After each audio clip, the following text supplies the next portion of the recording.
ପାଣି ପାଇଁ ସରପଞ୍ଚ ପିଓଙ୍କୁ ପଞ୍ଚାୟତ କାର୍ଯ୍ୟାଳୟରେ ତାଲା ମାରିଲେ ଗ୍ରାମବାସୀ। ଏକ ମାସ ହେଲା ମୁରିବାହାଲ ବ୍ଲକ ଗୋଇମୁଣ୍ଡ ପଞ୍ଚାୟତରେ ପାନୀୟ ଜଳ ଯୋଗାଣ ବନ୍ଦ ହୋଇଥିବା ପ୍ରତିବାଦରେ ପଞ୍ଚାୟତ ସରପଞ୍ଚ ପିଓଙ୍କୁ ତାଲା ମାରିଲେ ଗ୍ରାମବାସୀ। ପାନୀୟ ଜଳ ଯୋଗାଣ ପାଇଁ ବାରମ୍ବାର ଦାବି ସତ୍ତ୍ୱେ ପଞ୍ଚାୟତ ପ୍ରଶାସନ ନ ଶୁଣିବାରୁ ଗୋଇମୁଣ୍ଡ ପଞ୍ଚାୟତ କାର୍ଯ୍ୟାଳୟ ଭିତରେ ସରପଞ୍ଚ ଓ ପିଓଙ୍କୁ ତାଲା ମାରିଲେ ଗ୍ରାମବାସୀ। ଏକ ମାସରୁ ଅଧିକ ହେବ ଜଳ ଯୋଗାଣ ବନ୍ଦ ରହିଛି।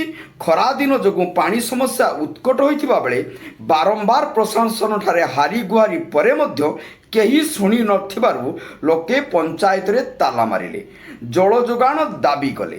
ବାରମ୍ବାର ପଞ୍ଚାୟତ ପ୍ରଶାସନ, ବ୍ଲକ ପ୍ରଶାସନ, ଜିଲ୍ଲାପାଳଙ୍କଠାରେ ଫେରାଦ ହୋଇଥିଲେ ମଧ୍ୟ କେହି ନ ଶୁଣିବାରୁ ଆଜି ପଞ୍ଚାୟତରେ ତାଲା ପକାଯାଇଛି।